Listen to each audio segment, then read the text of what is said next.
Hi, everybody. This is Madhav here from Remote Marketing. Um, in today's episode, we're going to talk about affiliate marketing. We've done that before, but that was more from how a particular company does that. Today, we're going to get to the more foundational basics. When does it make sense? Best practices, what pitfalls to avoid, and kind of like how to build a version one. And I'm talking today to senior affiliate marketer Wesley Witten. Wesley is an affiliate manager currently at Liquid Web, formerly at Bluehost, and has worked with multiple affiliate partners to kind of ensure they kind of get the maximum value out of their affiliate partnerships. The funny story is that Wesley and I kind of met earlier this year, thanks to our mutual friend and my former colleague, Ryan Robinson. Wesley was Ryan's contact, at a company he used to work with. And Ryan's blog kind of gets over 500,000 visitors. And so he was kind of like an affiliate of that company, but wasn't able to generate a sizable affiliate revenue from that. And that's when Wesley kind of came into the picture. He worked with Ryan to improve how he marketed that particular service. And then today, Ryan generates about $40,000 every month from that particular affiliate partner. So I had to get him on the show and kind of just uncover all of these amazing insights about affiliates. So Wesley, thanks for coming on the show. How's it going? Hey, it's going pretty good. Thanks for having me on. How are you? Yeah, I'm good.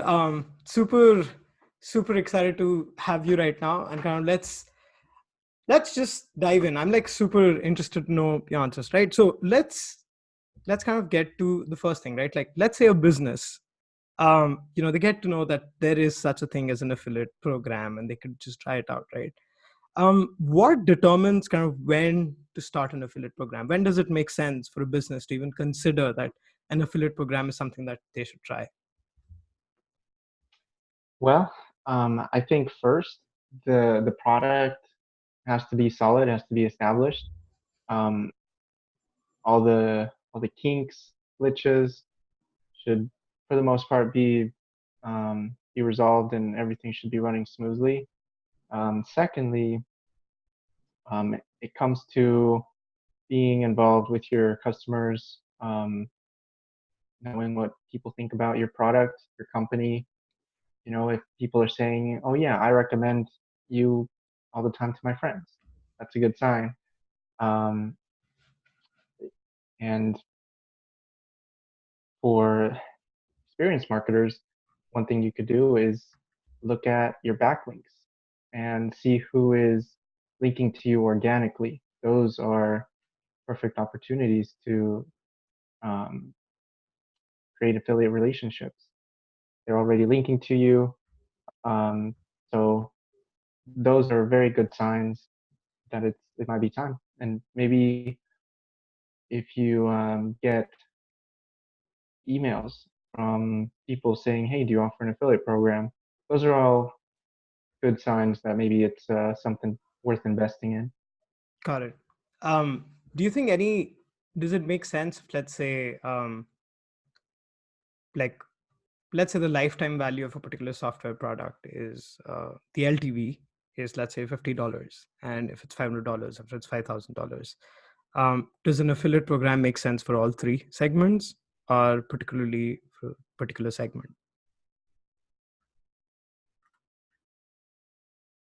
Yes, um, I would say the lower price products might see the most volume versus the higher price products.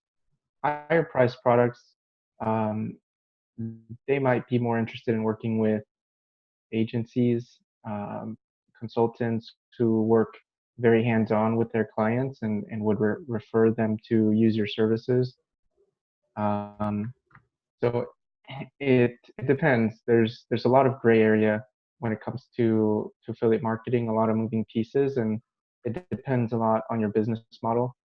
So it can work for all products, all services, and then depending on who your target market is. But as a general answer, the answer is yes.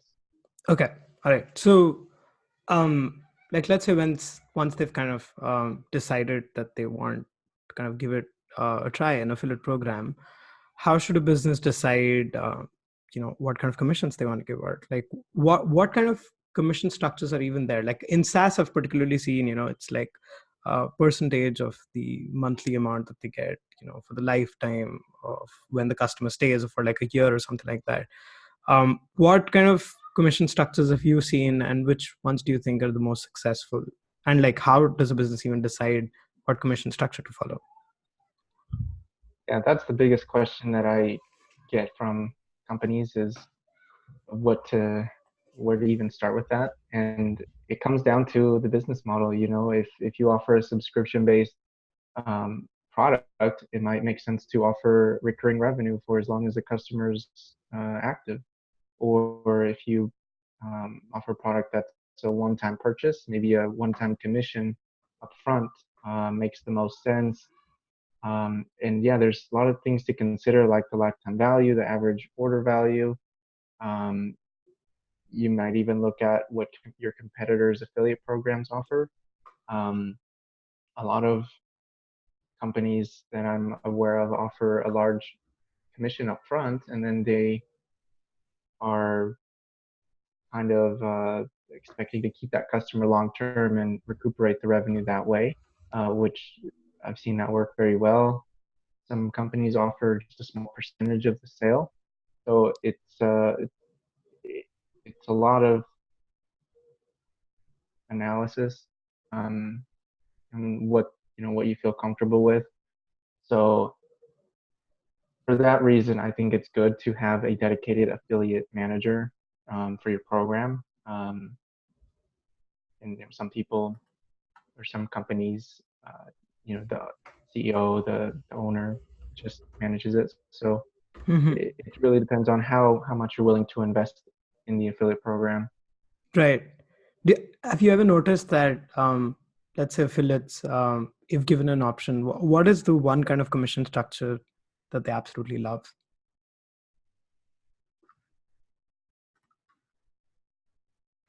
I've seen it both ways. The structures I'm most familiar with are the recurring revenue and then the upfront payment. From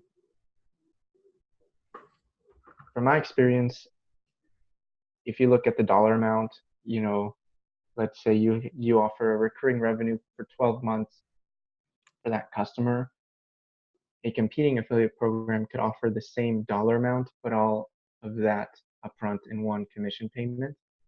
So it depends. I would look at the bottom line. What is the total that an affiliate is earning for that particular sale, whether it's spread out over X amount of months or just a one-time commission. Right. That's what I see it as. If I was an affiliate, I would probably lean towards the upfront payment. Yeah, it does make sense. But I think a lot of businesses hesitate on that as well, because, what if a customer kind of comes in, stays there for 2 months, then leaves? It's kind of like a loss-making partnership. But yeah, I guess, yeah, I completely agree. It And makes sense. from the tracking, it's probably easier to track a one-time commission payment versus tracking the sale and then tracking also how long the customer is active. That's a little bit more work. I mean, there's lots of platforms and networks out there that can help with that. But from my experience, the simplest that the tracking can be, the better. Got it. Okay. Yeah, that is an interesting insight. So do you think, like, let's say for example, there's a software company, and they're kind of early stage. They start getting emails that, hey, I want to be an affiliate partner, like probably one email a week. And they want to just start out like a beta affiliate program, just with like 5 customers without any software or anything. So when you're kind of creating such an early version of an affiliate program, you're saying that it makes more sense, even in terms of attribution and everything, to just kind of have like, here's a total amount, and like, instead of like a recurring commission structure. Yes, it's more work on an affiliate manager to several types of tracking, the recurring, the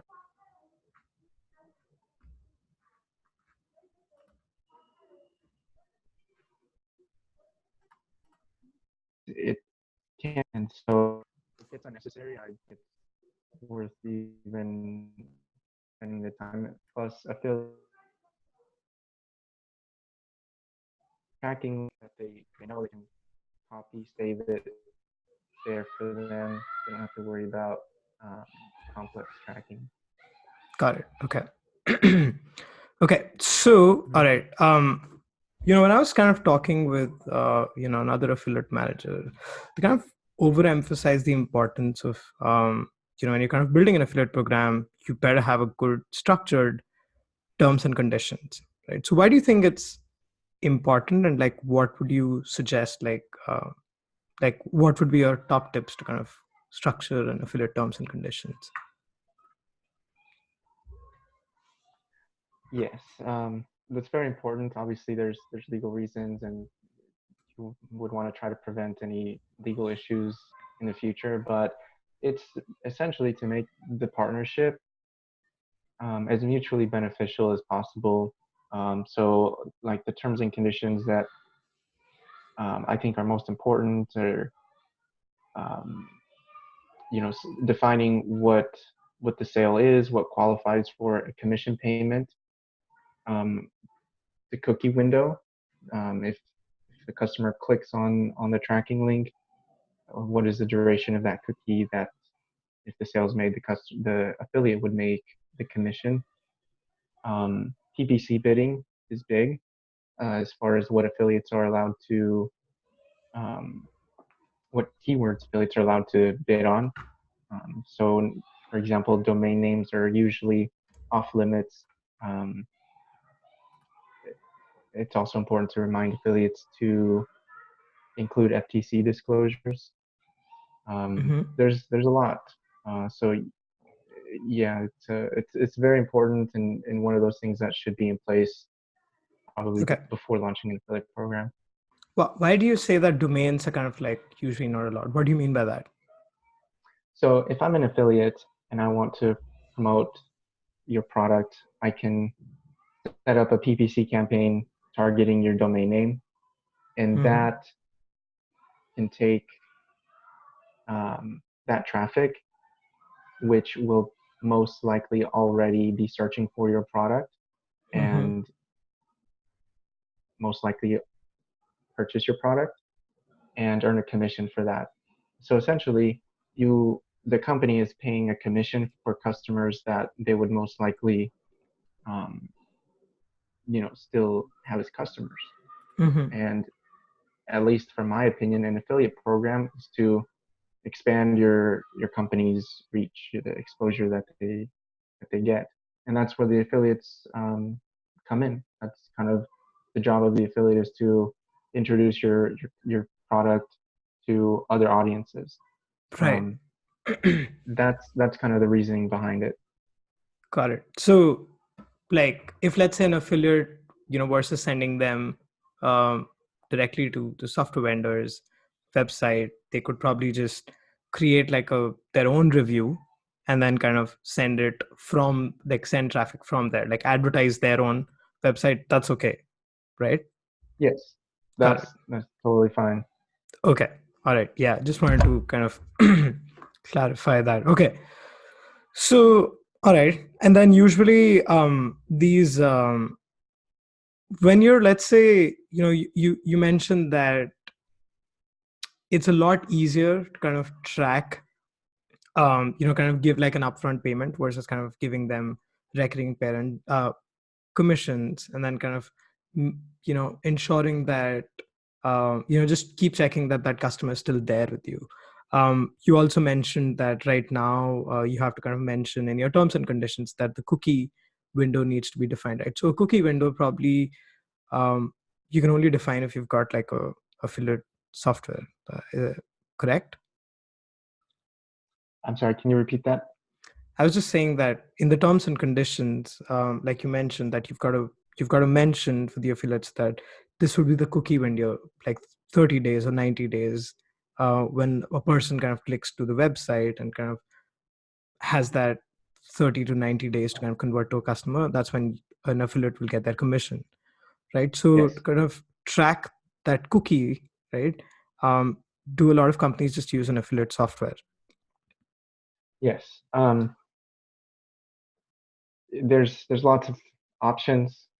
If it's a big company, they can usually afford to hire developers to kind of build it for them, and it's all in-house for that company. There's a lot of affiliate networks. ShareASale is a popular one that kind of manage that for you, where you just install a simple script in your website code, and the trackings is there, like turning a key. Um, there's even a WordPress plugin, Affiliate WP, Mm-hmm. that you can use if it's kind of a small operation, and it can be managed right from the WordPress dashboard. So there's lots of options, and it requires just shopping around, seeing what fits your needs the most, how big your affiliate program is. So Right. yeah, it's a lot of moving pieces, and the cookie, of course, affiliate Mm-hmm. networks would help with that. Right. The one thing I've noticed that like it's a little surprising that a lot of these affiliate softwares are, at least some of the ones that I looked back probably 2 or 3 years back, they were like super expensive. Like there was this one software I came across. It used to be called Grosumo, but I think now it's called something else. And they used to like they're charging, like the pricing was something like $500 per month plus some commission of whatever the affiliate thing is. Is that common for affiliate? Like are affiliate softwares usually quite pricey, or was that just an exception?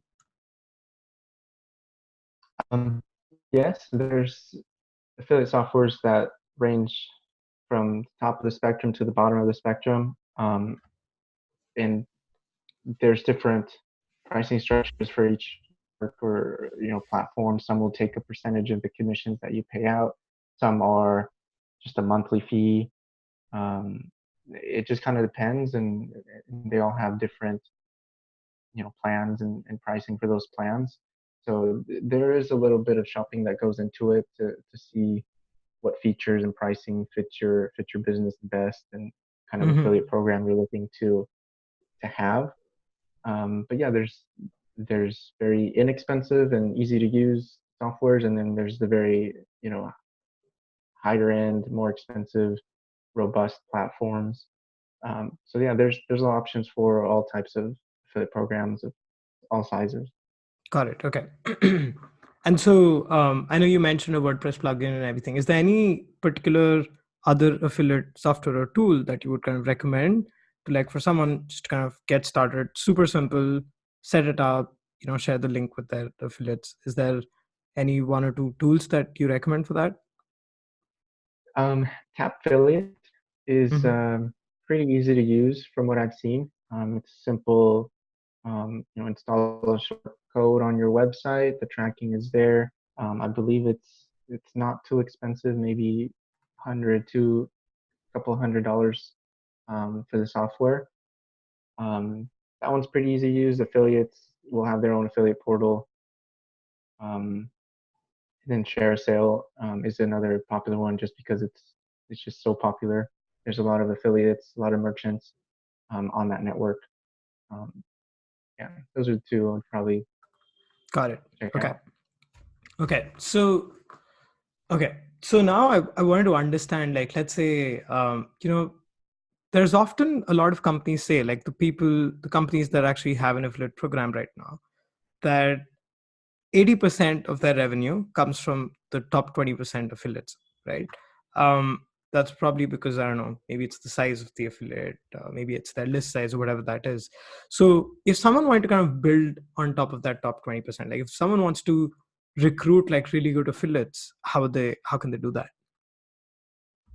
It's all about relationships. Um, you mentioned in a podcast, one of your podcasts before, about warm emails, and that's exactly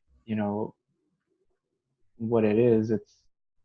It's not emailing someone that's never heard of you. It's working with um, you know people that have obviously an audience. They have potential to refer customers to you, but building relationships with those people, um, attending conferences, with in your space, and meeting those people, and just being friends. Obviously you're there for business, and um, that's the best way. And then later you can follow up and get the business side going.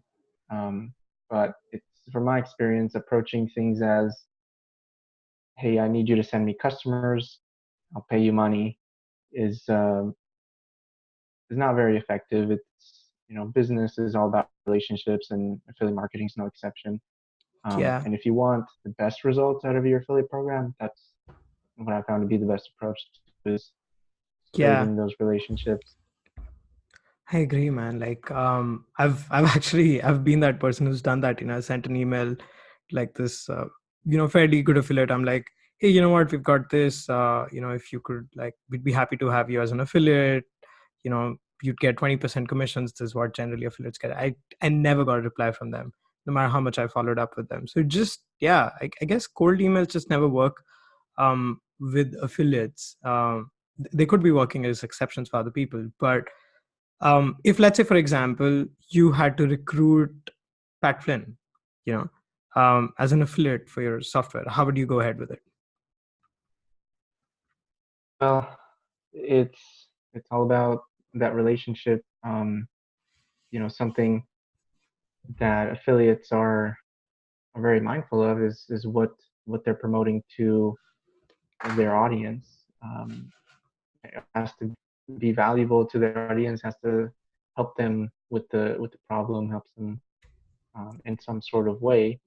And so if I'm approaching anybody about an affiliate program, um, that's something that I would have to be able to explain to them and explore with them, is, does this make sense? Can this company be a resource to their audience? And if it's, a mutual benefit, then that's where affiliate partnership can kind of kick off. So that's what it comes down to, whether you're approaching, a big influencer like Pat Flynn, or just maybe a smaller blogger. It's kind of the same. Right. Okay. Cool. So now let me also ask, like, with affiliates, obviously, you get, they kind of share a link out, and you know, you get some customers. There's also like a brand awareness component of it. I see a lot of these affiliates who would create these YouTube reviews, or they kind of write these blog posts which would be kind of ranking a lot for like super key keywords, like, let's say, for example, drip emails, and you might have a lot of affiliates kind of with their articles for those search terms and recommending their tools. So have you kind of seen in the past any strategy to kind of build on top of that? Let's say you've got a product, and you want to kind of dominate a particular search term which is very essential for your business, so that not only can you get customers from your own website, but you can also kind of get it from other affiliate partners for that thing. Have you seen something like that? Yes, it's not something that happens overnight. Like you said, kind of a side effect of affiliate marketing is the brand awareness, um, and it happens over time. These search terms that would be very popular for your business, like drip emails would send a lot of traffic to email marketing platforms. So just being able to have that brand awareness, and it kind of spreads over time. Um, Mm-hmm. it just kind of happens. It's a goal for sure that businesses should have to dominate those specific terms, search results, um, and it just kind of comes down to those search results and each individual website, and what the relationship is with them. Um, so yeah, it's something to look for, but it takes time. Okay. Um, just building that relationship. Okay. So let me ask you something, right? Like, you being a senior affiliate marketer and an affiliate manager and running affiliate programs sometimes for other companies. Um, how are you kind of judged on, based on if the affiliate program is being successful or not? My question here is specifically like, if a business, let's say they started out an affiliate program, how do they know if it's working, if it's not working, if it's something that they should keep doing or they should drop or abandon? Yeah, I would say it's maybe something worth reviewing once a year, or even every 6 months. It is a kind of a long-term strategy. Um, I think it's not very realistic to expect to start an affiliate program and then see just tons of sales come in, and the revenue just goes up from there. It takes time, a lot of work, and you have to build relationships with affiliates, and if they're creating articles about your products, that takes time. They're growing their websites as well, and so there's a lot of things that you have to take into account. But yeah, the overall goal of the affiliate program should be to introduce your business, your products to new audiences. So, and I think if there's growth year over year, then that's a good sign, and it's worth you know um, continuing to pursue. And then after 5-10 years, then the affiliate program would be pretty good asset to that business. Mm-hmm. Got it. What do you think are like, let's talk about the specific success metrics. I'm talking KPIs or something that a business would, kind of look at. Let's say they were tracking. What would be exact numbers that they should be looking at, test if an affiliate program makes sense? Um, to start off with, um, you should look at how many affiliates are joining your program, whether they're joining uh, just organically, or if you're recruiting the affiliates, how many are they and who are they? Um, and then I would look at the click traffic, to see how much volume they're sending you, and then from there you build up towards what the conversion rate is for those affiliates, for the affiliate program overall, and how many sales, how much revenue every month, every year. Um, and that's the overall goal is the revenue, I guess. Okay. But it kind of all builds on each other, from recruiting affiliates to them sending you traffic to their conversion rates. Um, it's kind of a step at a time. Yeah, but it is And I would say interesting. those are the most important. Yeah, yeah, and also like, this is a interesting take what you said, that even knowing like what's the distribution of how many affiliates kind of came in organically through your affiliate page, which ones you recruited, and which ones kind of got referred or whatever. It's always a good thing to kind of know, like a percentage or distribution of that. So let me ask you this next, right? Like, let's say an affiliate program did make sense for a business. It's working, it's getting some customers. How do you kind of scale up an affiliate program, right? Like, let's say you've got the basics covered, terms and conditions in place, an affiliate software in place, a stable product that has a good product market fit, um, and you've got an affiliate page, you've got an affiliate manager, all of that is set up. The basics are there. How do you kind of, get more value out of your affiliates? And let's say if you've got like a base of, I don't know, like 100 affiliate partners who have signed up for your affiliate program, how do you kind of make them more successful and like generate more revenue out of those affiliates? Yeah, the idea here is that if the affiliates are winning, then your brand is winning. So let's say we have 100 affiliates in an affiliate program, and we're trying to make it more successful. I would go to those affiliates and um, see what the relationship is like with those affiliates, how they feel about the product, the affiliate program overall. and then offer to help. This is where outside the box thinking is very important. See what maybe if they're open to any collaborations that might be a little bit outside of just strictly affiliate marketing, like giveaways or a guest post, things like that that would help them as well.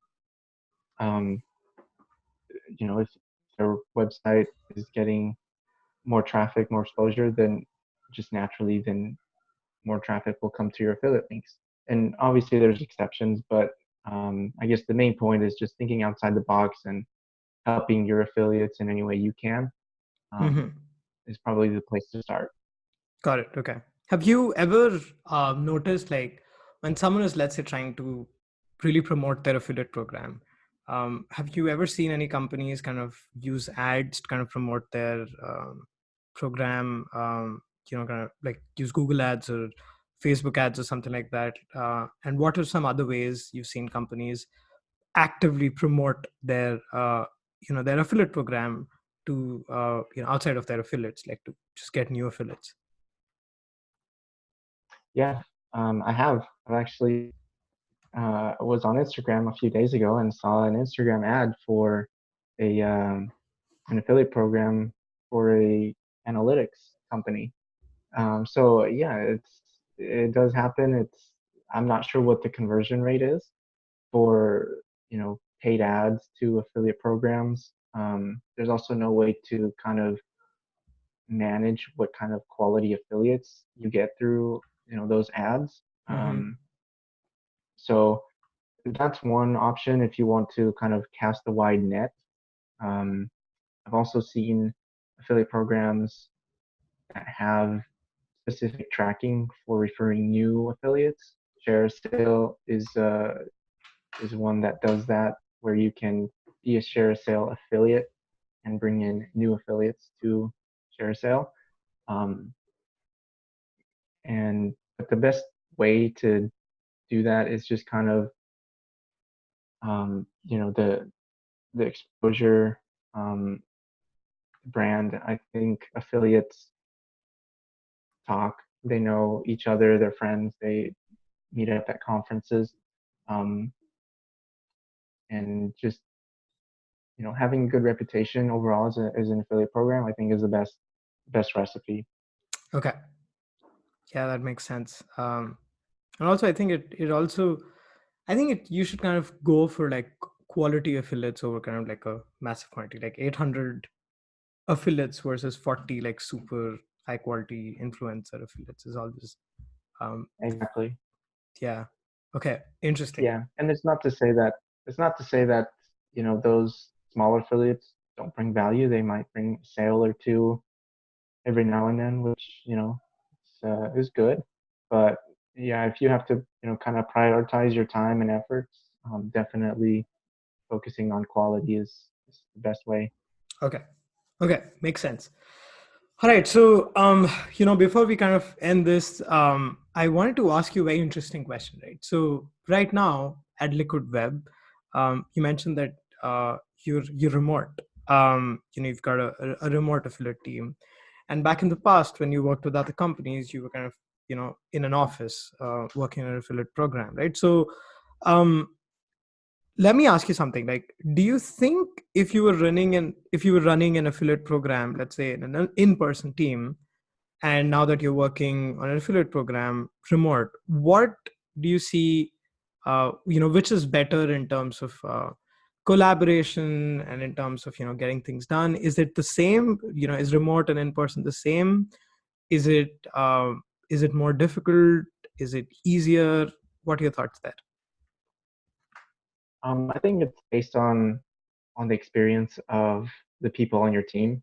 Um, Having had both kind of work settings, I think it's good to be, in an office if there's people on the team that need a lot of training. Maybe they're not much familiar with affiliate marketing and you've just hired them. That might be a good setting. The remote is obviously more convenient. If the people on your team are experienced, they they know what they're doing. They know how to get their work done. Obviously, it's not super necessary to be in office. And you can have conference calls online and everything if you need to collaborate with other teams. Um, I'd say it depends on the needs of your team. Um, Yeah, completely makes sense. Yeah, it is, but yeah, I think remote definitely. Um, yeah, I think it's really just all about like when you get a lot of the kind of team members you bring in, like they need to kind of have that extreme ownership mentality. You need to be like super proactive and all of that. And like when you said, someone who's kind of already done the affiliate stuff before probably might have a more likelihood of those traits. All right. So the second thing what I also wanted to ask you was the next 1 year. What does it look like for you? for personally for me, Yeah, personally and professionally. yeah. Well, I mean, I'm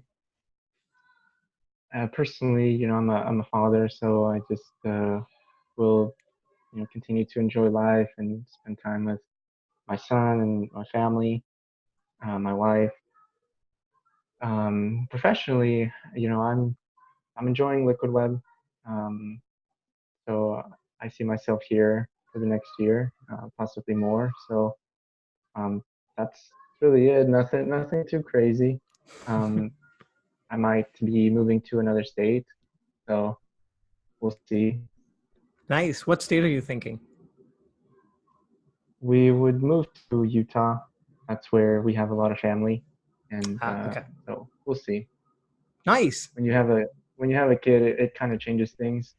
Yeah. When you're kind of recently married or just single, you can be wherever you want, travel and all that. But then having a child makes you want to be close to family and have those relationships close by. Yeah. I So 100% agree. that's Okay. that's where I'm at. Okay. That's awesome. If any listener or subscriber wants to get in touch with you or follow your updates, how can they do that?